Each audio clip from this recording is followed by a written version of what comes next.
አሜሪካ ከተለያዩ የጦር ቤዞቿ ግዙፍ መሳሪያዎቿን ወደ ኢራን ድንበር በአስደናቂ ፍጥነት እያጓጓዘች ነው። ኢራንን እየከበቡ ያሉት ግዙፍ የአሜሪካ የጦር መርከቦች፣ ቦምብ ጣይ አውሮፕላኖችና ከፍተኛ የአየር መከላከያ ስርዓቶች በቀጣይ ቀናት በኢራን ላይ ስለሚወሰዱ እርምጃዎች ግልጽ መልእክት እያስተላለፉ ነው። ትራምፕ ኢራንን እያዘናጉ ያልታሰበ ጥቃት ለመሰንዘር እየተዘጋጁ ነው። በጆርዳንና ኳታር የአሜሪካ ጦር አውሮፕላኖችና ጀቶች ሰማዩን አጨናንቀውታል። አያቶላ በእንቅርት ላይ ጆሮ ደግፍ የሆነ ከባድ ጊዜን እያሳለፉ ነው። በሺዎች የሚቆጠሩ ሚሳኤሎች የአያቶላን ቁልፍ እየተጠባበቁ ነው። የሂዝቦላ ጦር ወደ ኢራን እየተጓጓዘ መሆኑ የጦር መረጃ ነፍናፊዎች አጋልጠዋል። የፐርሺያ ባህረ ገብ ትኩሳትን በሰፊው ዳሰነዋል። አብራችሁን ቆዩ። ውጥረት በነገሰበትና በማይገመት ሁኔታ ውስጥ በሚገኘው የመካከለኛው ምስራቅ ምድር በፕሬዝዳንት ዶናልድ ትራምፕ የሚመራው የአሜሪካ መንግስት እጅግ ከፍተኛ የሆነና ላይን የሚከብድ ወታደራዊ ኃይል ክምችት መጀመሩን አሳውቋል። ይህ እንቅስቃሴ አሜሪካ ከኢራን ጋር ሊፈጠር ለሚችል ማንኛውም አይነት ወታደራዊ ግጭት ዝግጁ መሆኗን የሚያሳይ ሲሆን በዘመናዊ የጦር መሳሪያዎች የታጀበ ግዙፍ ስምሪት ነው። ባለፉት 5 ቀናት ውስጥ ብቻ 29 የሚሆኑ C-17 ግሎንባስተር 3 የተሰኙ ግዙፍ የጭነት ጦር አውሮፕላኖችና 12 የአየር ላይ ነዳጅ መቅጃ ታንከሮች እንደ ኳታርና ጆርዳን ባሉ ስትራቴጂካዊ ስፍራዎች አርፈዋል። ይህ የወታደራዊ ኃይል ግስጋሴ በጆርዳን ያረፉትን F-15E ስትራይክ ኢግል ተዋጊ ጀቶችን ወደ ኳታር እያመሩ ያሉ ተጨማሪ ነዳጅ መቅጃ አውሮፕላኖችንና ከደቡብ ቻይና ባህር ተነስቶ ወደ ፋርስ ባህረ ሰላጤ በማምራት ላይ የሚገኘውን USS አብርሃም ሊንከን የተሰኘውን ግዙፍ አውሮፕላን ተሸካሚ መርከብ ግብረ ኃይል ያካትታል። ከዚህም በተጨማሪ ኢራን ልትሰነዝር የምትችለውን የአጸፋ ጥቃት ለመመከት የሚያስችሉ የፓትሪዮትና የታዲ ሚሳኤል መከላከያ ስርዓቶች ወደ ስፍራው በመጓዝ ላይ ናቸው። እነዚህ ሁሉ ወታደራዊ እንቅስቃሴዎች እየተከናወኑ ያሉት በሁለቱ ሀገራት መካከል ያለው ግንኙነት እጅግ በሻከረበት ወቅት ነው። ፕሬዝዳንት ትራምፕ የኢራኑ የበላይ መሪ አያቶላህ አሊ ኻሜኒ በሰጡት ትዕዛዝ በሺዎች የሚቆጠሩ ዜጎች የተገደሉበትንና በሀገር አቀፍ ደረጃ የተቀሰቀሰውን ህዝባዊ ተቃውሞ በኃይል ለማፈን የተወሰደውን እርምጃ በጽኑ ሲያወግዙ ቆይተዋል። ትራምፕ ለቴህራን መንግስት በተደጋጋሚ ማስጠንቀቂያ ሲሰጡ የቆዩ ሲሆን አሁን እየታየ ያለው ወታደራዊ ክምችት የዚሁ ማስጠንቀቂያ አካል ተደርጎ ይወሰዳል። ይህ የወታደራዊ ኃይል ግንባታ ፕሬዝዳንት ትራምፕ እርምጃ ለመውሰድ በሚፈልጉበት ጊዜ ሰፊና ተለዋዋጭ የሆኑ አማራጮችን እንዲያገኙ ያስችላቸዋል። ምንም እንኳን እስካሁን ድረስ ምንም አይነት የአየር ጥቃት እንዲፈጸም ትዕዛዝ ባይሰጥም የአሜሪካ ባለስልጣናት እንደገለጹት ፕሬዝዳንቱ ለኢራን ድርጊቶች ምላሽ የሚሆን ቆራጥ የሆነ ወታደራዊ እቅድ እንዲቀርብላቸው መጠየቃቸውን ቀጥለዋል። ኢራን በአፍንጫዋ ስር እየተከማቸ ያለውን የአሜሪካ የጦር ኃይል በከፍተኛ ጥንቃቄና ስጋት እየተከታተለችው ትገኛለች። ሁኔታው ያለፉትን የአሜሪካ ወታደራዊ ጣልቃ ገብነቶች የሚያስታውስ ከመሆኑም በላይ የዝግጅት ለጊዜያዊ ማስፈራሪያ ብቻ የተደረገ ነው ወይስ ለሰፊና አስከፊ ጦርነት መነሻ የሚለውን ጥያቄ በዓለም አቀፍ ደረጃ እያስነሳ ይገኛል። የቅርብ ጊዜው የጦር ኃይል ስምሪት በኢራን የኒውክሌር ጣቢያዎች ላይ ከተፈጸመው ጥቃት ወዲህ አሜሪካ በክልሉ ካደረገቻቸው ፈጣን ወታደራዊ ማጠናከሪያዎች መካከል አንዱ ነው። የኔሜሲስ ክፍል የሆነችውና በኒውክሌር ኃይል የምትሰራው USS አብርሃም ሊንከን F-818 ሱፐር ሆርኔት እና F-35C ስውር ተዋጊ ጀቶችን ጨምሮ እስከ 90 የሚደርሱ አውሮፕላኖችን የመሸከም አቅም አላት። ይህች መርከብ የማላካ ድልድይን አቋርጣ አሁን ላይ በአንዳማን ባህር በኩል ወደ ምዕራብ አቅጣጫ በመጓዝ ላይ ትገኛለች። በአውዳሚ የጦር መርከቦች የታጀበው ይህ ግብረ ኃይል በሚቀጥለው ሳምንት መጀመሪያ ላይ የአረብ ባህር ወይም ፋርስ ባህረ ሰላጤ ይደርሳል ተብሎ ይጠበቃል። የስምሪት መርከቧን በኢራን ላይ ጥቃት ለመሰንዘር በሚያስችል ርቀት ላይ የሚያስቀምጣት ሲሆን USS ጆርጅ ዋሽንግተን በምዕራብ ፓሲፊክ ውቅያኖስ ላይ ብቸኛ የአሜሪካ አውሮፕላን ተሸካሚ መርከብ ሆና እንድትቀር አድርጓታል። ይህም አሜሪካ ቅድሚያ የምትሰጠው ጉዳይ ወደ መካከለኛው ምስራቅ መቀየሩን በግልጽ ያሳያል። ከባህር ኃይሉ ጎን ለጎን የአሜሪካ አየር ኃይል በዩናይትድ ኪንግደም ከሚገኘው ራፍ ሌኬንሃዝ የተሰኙ F-15 ስትራይክ ኢግል ተዋጊዎችን ወደ መካከለኛው ምስራቅ የጦር ሰፈሮች አዛውሯል። እነዚህ ተዋጊዎች በኬሲ-135 ነዳጅ መቅጃ አውሮፕላኖች የታጀቡ ናቸው። በአየርና በምድር ላይ ለሚከናወኑ ተልእኮዎች ባላቸው ብቃት የሚታወቁት እነዚህ ረጅም ርቀት ተዋጊ ጀቶች ቀደም ሲል ከኢራን የሚሰነዘሩ ዛቻዎችን በመመከት ረገድ ቁልፍ ሚና ተጫውተዋል። ይህም በግጭቶች ወቅት የኢራን ድሮኖችን መጥለፍን ይጨምራል። ከፍተኛ ቁጥር ያላቸው C-17 የጭነት አውሮፕላኖች መምጣታቸው ተጨማሪ ወታደራዊ ቁሳቁሶች አስቀድመው እንዲቀመጡ መደረጉን የሚያመለክት ሲሆን ይህም አብራምስ ታንኮችንና ብራድሊ ተሽከርካሪዎችን ሊያካትት እንደሚችል የቅርብ ጊዜ ትንታኔዎች ያመለክታሉ። ያመለክታሉ። ባለፈው ሳምንት ብቻ ከአሜሪካ ከተነሱት 10 የአየር ላይ ነዳጅ መቅጃዎች መካከል 3 ወይም 4 የሚሆኑት ወደ ኳታር ማምራታቸው ተዋጊ አውሮፕላኖቹ ለጥቃት ተጋላጭ በሆኑ የፊት መስመር የጦር ሰፈሮች ላይ እስከ ኢራን ጥልቅ ግዛት ድረስ ዘልቀው ተልዕኮ እንዲፈጽሙ የሚያስችል አቅም ይሰጣቸዋል። የአየር መከላከያ ማጠናከሪያዎችም በተመሳሳይ ወሳኝ ናቸው። እንደ ኳታር የሚገኘው አሉዴድ ያሉ የአሜሪካ ይዞታዎችን እና አጋሮችን ለመጠበቅ ተጨማሪ ፓትሪዮት ባትሪዎችና የታር ስርዓቶች እየተሰማሩ ይገኛሉ። እነዚህ ስርዓቶች በኢራን እስራኤል ጦርነት ወቅት የኢራን ሚሳኤሎችን በመጥለፍ ብቃታቸውን ያስመሰከሩ ሲሆን አሁን ደግሞ ቴሄራን ካሏት ከ1000 በላይ ባላስቲክ ሚሳኤሎች የሚሰነዘሩ ጥቃቶችን ለመመከት በተጠንቀቅ ላይ ናቸው። የፔንታጎን ስትራቴጂ ሚድናይት ሃመር የተሰኘውን ወታደራዊ ኦፕሬሽን የሚደግም ይመስላል። በወቅቱም እርምጃ ከመወሰዱ በፊት ወታደራዊ መሳሪያዎች በስልት እንዲከማቹ ተደርጎ ነበር። የሊንከን ግብረ ኃይል ወደ ክልሉ ሲቃረብ ደህንነቱን ለመጠበቅ ሲል ትራንስፖንደሮችን አጥፍቶ በዳርክ ናቪጌሽን ሁኔታ ላይ ይገኛል። ይህ የወታደራዊ ኃይል ክምችት ለብቻው የሚታይ አይደለም። የአሜሪካ ጦር በኢራን ሊሰነዘር የሚችለውን የሚሳኤል ጥቃት በመፍራት የሂማርስ ሚሳኤል ስርዓቶችን ወደ ሌላ ስፍራ ያዛወረ ሲሆን ከአሉዴድ የጦር ሰፈርም ሰራተኞቹን ለቆ እንዲወጡ አድርጓል። ከጥር መጀመሪያ ጀምሮ እየተከናወነ ያለው ይሄ ግንባታ ሂደት በኢራን አብዮታዊ ዘብ ኢላማዎች ላይ ከሚሰነዘሩ ጥቃቶች ጀምሮ እስከ ሰፋፊ ወታደራዊ ዘመቻዎች ድረስ ያሉ የተለያዩ ሁኔታዎችን ያገናዘበ እቅድ ነው። ተንታኞች እንደሚሉት ዩኤስኤስ ፎርድ በቬንዙዌላ ከተካሄደው ኦፕሬሽን አብሶሉት ሪዞልቭ በኋላ በካሪቢያን ባህር ቢቆይም የሊንከን ወደ መካከለኛው ምስራቅ መዛወር በአሜሪካ ማዕከላዊ የባህር ኃይል መገኘት ላይ የነበረውን ክፍተት በብቃት ይሞላል።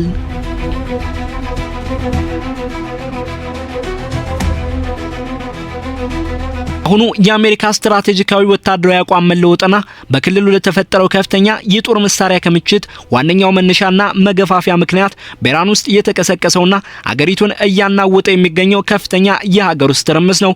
በኢራን ውስጥ የተቀሰቀሰው መጠነ ሰፊ ተቃውሞ መጀመሪያ ላይ መነሻውን ያደረገው በሀገሪቱ እየታየ ባለው አስከፊ ኢኮኖሚ ውድቀት፣ የገንዘብ ምንዛሬ ዋጋ መላሸቅና መሰረታዊ የሆኑ የግብዓት አቅርቦቶች እጥረት ላይ ነበር። ይሁን እንጂ ይህ ህዝባዊ ቁጣ በአጭር ጊዜ ውስጥ መልክ በመቀየር በቀጥታ የአገዛዝ ለውጥን ወደ መጠየቅ ተሸጋግሯል።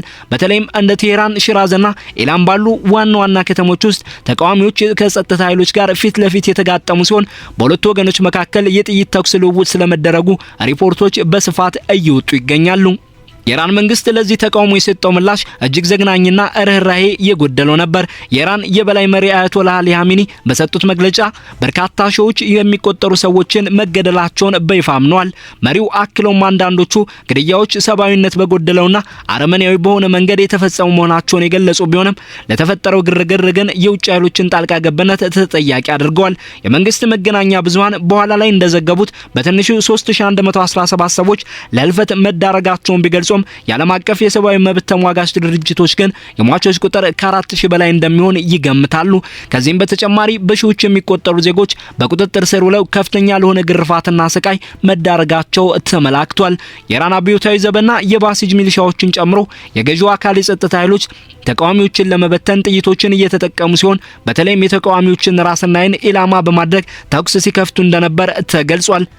ከዚህም በላይ የጸጥታ ኃይሎቹ ወደ ሆስፒታሎች ጭምር ዘልቀው በመግባት በግጭቱ የቆሰሉ ሰዎችን በቁጥጥር ስር ለማዋል እርምጃዎችን ወስደዋል። በመላው ኢራን የተቋረጠው የኢንተርኔት አገልግሎት መረጃዎችን ለማግኘት እንቅፋት ቢሆንም በድብቅ የወጡ ተንቀሳቃሽ ምስሎች ግን አስክሬኖች በሬሳ ማቆያ ውስጥ ተከምረውና የአገሪቱ ጎዳናዎች በደም ተጨማልቀው የሚያሳዩ ዘግናኝ ትዕይንቶችን ይፋ አድርገዋል።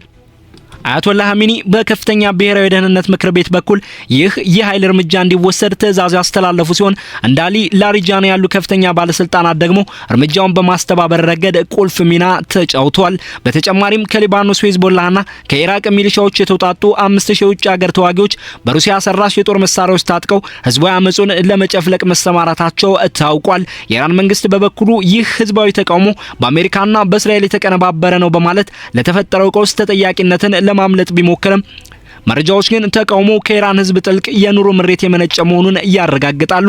የኢራን መንግስት የሀገሪቱን ሀብት ለኒውክሌር ፕሮግራም፣ ለሚሳኤል ልማትና እንደ ሂዝቦላህና ሐማስ ላሉ ድርጅቶች በመመደብ የኢኮኖሚውን አስተዳደር ማበላሸቱ በህዝቡ ዘንድ ከፍተኛ ቁጣን ቀስቅሷል።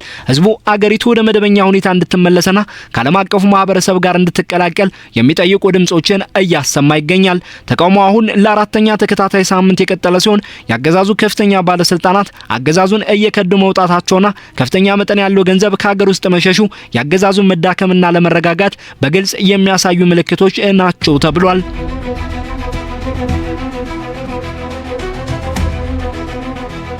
የፕሬዝዳንት ትራምፕ ማስጠንቀቂያዎች ከጊዜ ወደ ጊዜ ይበልጥ ግልጽና ጠንካራ እየሆኑ መጥተዋል። ፕሬዝዳንቱ አሜሪካ በኢራን ውስጥ እየተከናወነ ያለውን ሁኔታ በጥብቅ እየተከታተለች መሆኗን የገለጹ ሲሆን በንጹሃን ዜጎች ላይ የሚፈጸመው ግድያ በዚሁ ከቀጠለ አሜሪካ ዝም ብላ እንደማትመለከተና ለተቃዋሚዎች ጥበቃ እንደምትቆም አጽንኦት ሰጥተዋል። በቅርቡ በሰጧቸው ቃለ መጠየቆች ላይ አያቶላህ ኻሜኒን ታማሚ ሰው ሲሉ የጠሯቸው ሲሆን ኢራን አሜሪካን ወይም ፕሬዝዳንቱን ኢላማ ካደረገች ከምድር ገጽ ላይ ጠራርገን እናጠፋቸዋለን የሚል ከፍተኛ ዛቻ ሰንዝረዋል። በዳቮስ በተካሄደው የዓለም ኢኮኖሚ መድረክ ላይ ትራምፕ ኢራን ንግግር ለማድረግ እንደምትፈልግ ቢገልጹም በተግባር ግን እየወሰዱት ያለው እርምጃ ግንኙነቱ ወደ ከፍተኛ ግጭት ሊያመራ እንደሚችል የሚያሳይ ነው። በዋይት ሃውስ ውስጥ እየተካሄዱ ያሉ የውስጥ ውይይቶች በአብዮታዊ ዘብ ማዕከላት ላይ የአየር ጥቃት መፈጸምን፣ የሳይበር ጥቃቶችን ማካሄድና ተጨማሪ ጠንካራ ኢኮኖሚያዊ እርምጃዎችን መውሰድን እንደ አማራጭ ይዘዋል። ትራምፕ በ7 ሀገሮች ውስጥ ወታደራዊ እርምጃዎችን የወሰዱ ሲሆን ይህም በኢራን ላይ የተካሄደውን ኦፕሬሽን ሚድናይት ሀመር ያካትታል። በዚህ ዘመቻ ቢ2 ስትራቴጂካዊ ቦምብ ጣይ አውሮፕላኖችና ቶማሃውክ ሚሳይሎች በፎርዶ ናታንዝና ኢስፋሃን የሚገኙትን የኢራን ኒውክሌር ጣቢያዎችን ደምስሰዋል። 125 የጦር አውሮፕላኖችንና የመሬት ውስጥ ምሽጎችን ሰባሪ የሆኑ ኤምኦፒ ቦምቦችን የተጠቀመው ያ ዘመቻ ለዓመታት ታቅዶ እየተፈጸመ ነበር። በተመሳሳይ መልኩ ኦፕሬሽን አብሶሉት ሪዞል የተሰኘው ዘመቻ ከ6 ወራት ዝግጅት በኋላ የቬንዙዌላውን መሪ ማዱሮን ከስልጣን ማስወገድ ችሏል። በአሁኑ ወቅት የትራምፕ አማካሪዎች የአየር ድብደባው የኢራንን አገዛዝ ለመጣል ያለውን ፋይዳ በተመለከተ ሰፊ ክርክር እያደረጉ ይገኛሉ። አንዳንዶቹ አማካሪዎች ቴህራን ለችግሮቻችን ሁሉ መንስኤው የውጭ ጣልቃ ገብነት ነው የሚለውን ትርክት እንዳታጠናክርበት በማሰብ ያገዛዙ ለውጥ ከሀገር ውስጥ በህዝባዊ አመጽ ቢመጣ እንዳይመረጥ ይሞግታሉ። ይሁን እንጂ አሁን እየተካሄደ ያለው ግዙፍ ወታደራዊ ክምችት ሁሉንም አማራጮች ክፍት አድርጎ ያቆየ ነው። እንደ ጀነራል ጃኪን ያሉ ወታደራዊ ተንታኞች እንደሚሉት ከሆነ የዝግጅት ግልጽ የሆነ የወታደራዊ እርምጃ ዝግጅት ነው። በተለይም እንደ ፎክስ ኒውስ ባሉ የመገናኛ ብዙሃን የሚቀርቡ ዘገባዎች መጨመራቸው ለሚወሰደው እርምጃ የህዝብ ድጋፍን ለመገንባት ታስቦ የተደረገ መሆኑን ያትታል። በአሁኑ ወቅት በመካከለኛው ምስራቅ የታየው የአሜሪካ ወታደራዊ ዝግጅት በኢራን በኩል ሊሰነዘር የሚችለውን እጅግ አስፈሪ የሆነ የሚሳኤል ድብደባ ግምት ውስጥ እያስገባ ነው። አሜሪካ በኢራን ላይ የአየር ጥቃት የምትሰነዘር ከሆነ ቴህራን ከ1000 በላይ የሚሳኤል ድብደባዎችን በእስራኤልና በክልሉ በሚገኙ የአሜሪካ የጦር ሰፈሮች ላይ በማውረድ ምላሽ ልትሰጥ እንደምትችል በሰፊው ይገመታል። ሊፈጠር የሚችለው አሰቃቂ የአጸፋ እርምጃ በሁለቱ ኃይሎች መካከል ያለውን ግጭት ወደማይመለስበት ደረጃ ሊያደርሰው ይችላል የሚል ስጋት ነግሷል። የኢራን የውጭ ጉዳይ ሚኒስትር አባስ አራግቺ በቅርቡ በሰጡት መግለጫ ማንኛውም አይነት ጥቃት ቢሰነዘረባቸው ውጤቱ የጠቅላላ ጦርነት መሆኑን በማሳወቅ እንደ ኳታሩ አልኡዴይድ ያሉ የአሜሪካ ወታደራዊ ይዞታዎች ዋነኛ ኢላማዎች እንደሚሆኑ በግልጽ አስጠንቅቀዋል። በተመሳሳይ ሁኔታ የኢራኑ የበላይ መሪ አያቶላህ ኻሜኒ በፕሬዝዳንት ዶናልድ ትራምፕ ላይ ያላቸውን ንቀት በይፋ የገለጹ ሲሆን አገራቸው ጥቃት ከተፈጸመባት አሜሪካን በእሳት እንደሚያጋዩት ዛቻ ሰንዝረዋል። በእነዚህ ተከታታይ ማስፈራሪያዎች መካከል እስራኤል ሊሰነዘረባት ለሚችለው ያጸፋ ጥቃት ከፍተኛ ዝግጅት እያደረገች ትገኛለች። ምንም እንኳን የእስራኤል ባለስልጣናት በጉዳዩ ላይ ጥንቃቄ የተሞላበት አካሄድ እንዲከተሉ ቢመከሩም የኢራን አሁን ያለው የአገዛዝ ስርዓት መውደቅ ለእስራኤል ትልቅ ስልታዊ ድል እንደሆነ በተደጋጋሚ ይገልጻሉ።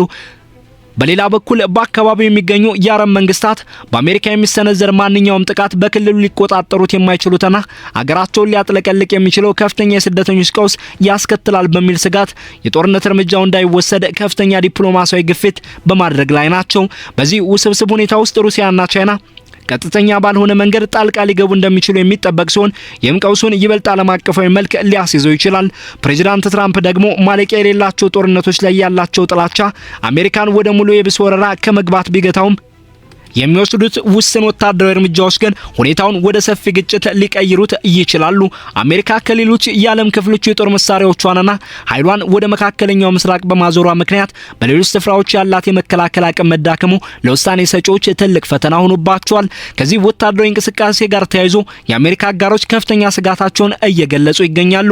የአውሮፓ መሪዎች ውጥረቱ እንዲረግብና ዲፕሎማሲያዊ መፍትሄ እንዲፈለግ በተደጋጋሚ ሲወተውቱ፣ እስራኤል ግን ከአሜሪካ አቋም ጋር ሙሉ በሙሉ የተጣጣመ አቅጣጫ ይዛለች። ኢራን በበኩሏ ሙሉ ያጸፋ እርምጃ እንደምትወስድ በድጋሚ የገለጸች ሲሆን በተባበሩት አረብ ኤምሬቶች የባህር ዳርቻዎች አካባቢ የሚንቀሳቀሱ የኢራን የጦር መርከቦች ውጥረቱን ይበልጥ እንዲባባስ አድርገውታል። በተለይም አንድ የኢራን የንግድና የጭነት መርከብ የዩኤስኤስ አብርሃም ሊንከን የጦር መርከቦች ስብስብን ተከትሎ ሲጓዝ መታየቱ ቴህራን የአሜሪካን እንቅስቃሴ በቅርብ ርቀት ሆና እየሰለለች ነው የሚል ከፍተኛ ስጋት ፈጥሯል።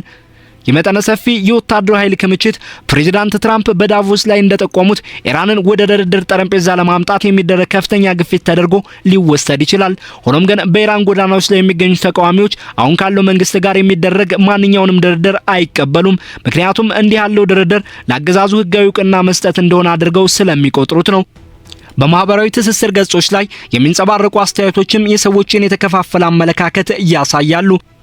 አንዳንዶቹ አሜሪካ በኢራን ህዝብ ላይ የሚፈጸመውን ጭፍጨፋ ለማስቆም ጣልቃ እንድትገባ ሲጠይቁ፣ ሌሎች ደግሞ አሜሪካ ወደ ሌላ አስከፊና ሊወጡት የማይችሉት ጦርነት ውስጥ እንዳትገባ በማስጠንቀቅ ላይ ናቸው።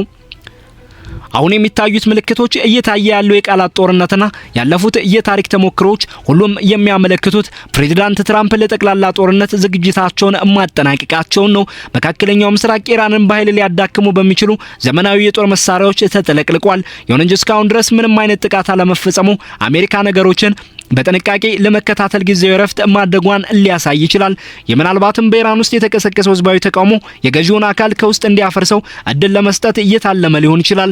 የዩኤስኤስ አብርሃም ሊንከን ግብረ ኃይል ወደ ኢራን የባህር ዳርቻዎች ይበልጥ እየተቃረበ በመጣ ቁጥር የሚቀጥሉት ጥቂት ቀናት ይህ ወታደራዊ እንቅስቃሴ ወደ ቀጥተኛ ጦርነት ያመራል ወይስ ኢራንን በማስገደድ ረገድ ውጤት ያመጣል የሚለውን የሚወስኑ ይሆናሉ።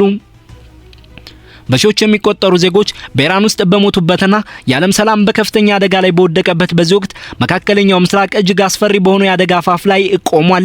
ሁኔታው ከቁጥጥር ውጭ ወጥቶ ወደ ቀጠናዊ ጦርነት ሊቀየር ወይስ አዲስ የዲፕሎማሲ ምዕራፍ ሊከፍት ይችላል የሚለው ጥያቄ የዓለም አቀፉ ማህበረሰብ ትኩረት ሆኖ ይቀጥላል።